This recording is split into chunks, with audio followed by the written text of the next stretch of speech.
And it's not because of the politics of my songs or anything like that. It's just because, you know, you have to drive 3 times the length of the Netherlands to make $150. And, you know, when I was 25, that seemed like a good deal, right? Because I was 25, I didn't have a family. I was like, I got $125, you know. I could spend it and then drive some more. But as a grown person, that doesn't work.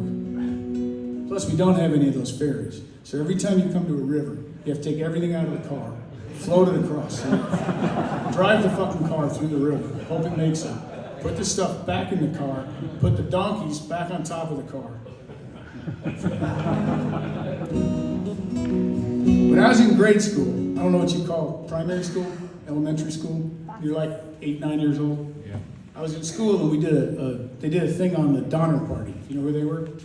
They were going west in the United States and they got stuck at a big pass in Colorado where it was snowing really hard and they ended up stuck for months, or, you know, and ended up eating the dead people and everything else. And they were only like 150 yards away from the fort, but they couldn't see it. And they didn't know to keep going. They were afraid they'd fall off the mountain. So they died. So the story of the Donner Party is about preparation. So you tell a little kid, you know, and he scares the hell out of a little kid. You go, when you leave the house in the morning, be careful because you could get stuck for 2 months somewhere and eat your friend. And I thought this was great. So the teacher said, does anyone in the class have anything to say? And I said, you know, I'd eat somebody if I was trying to stay alive. And they made me go and sit outside.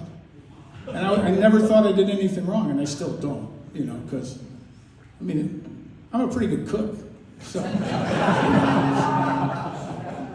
have a pretty good cook, and curry forgives everything. So you can just, like, if you curry up your friend, you know, little lime leaves in there. Yeah, it's going to get worse before it gets better if I keep talking. So, but that's just leading into something else altogether, which is that I got to spend most of my life being exactly who I am, which is very unusual. And I worked for a corporation, but I came into it right after I was in Nashville and decided that wasn't working for me. And I put my guitar down for 14 years, which is another story most people know.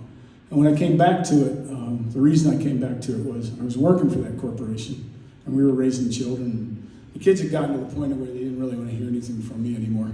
And which is, you know, in my family, because the kids are really smart, was really young.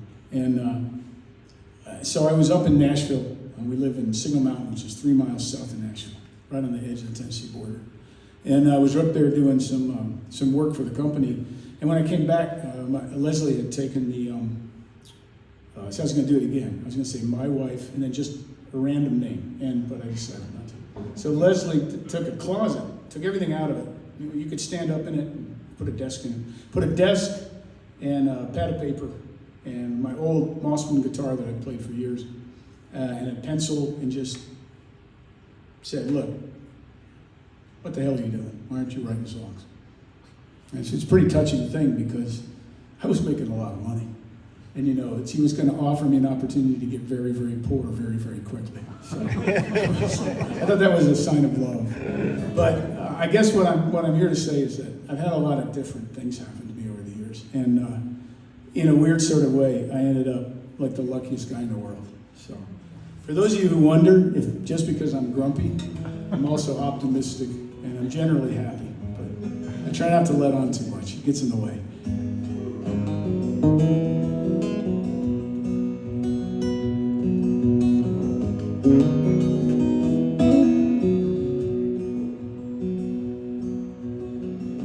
I should be a ghost on a road in Wales, where the wind came hard as coffin nails. But it doesn't take much to tip the scales when you're a lucky man.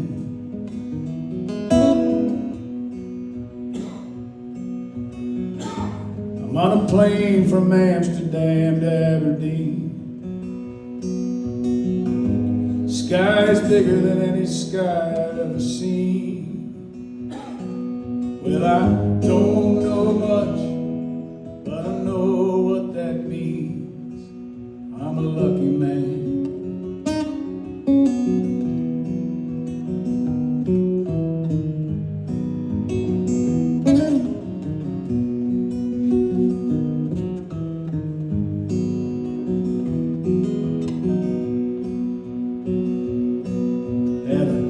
pocket full of dreams, and I tossed them all.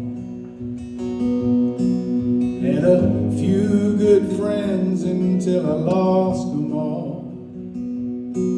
I wish they were still here so I could tell them all that I'm a lucky man.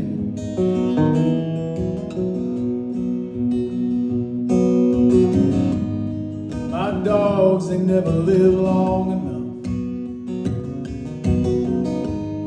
Can't save anyone when times get tough.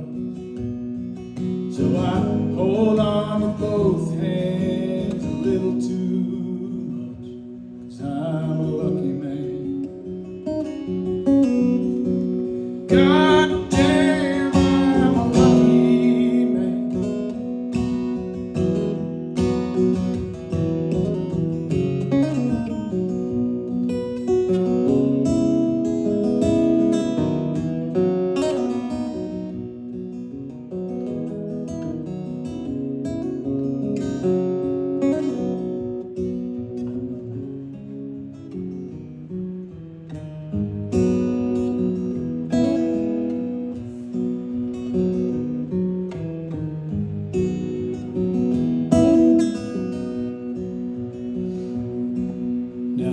Standing in the corner, waiting for the bell to ring.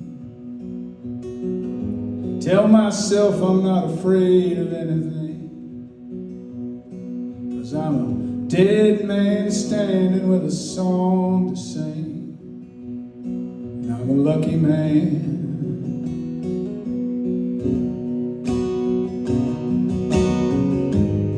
Outside this door there's work to do,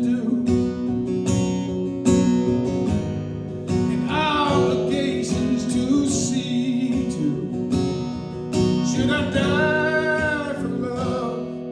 And I hope I do. I'll be a lucky man.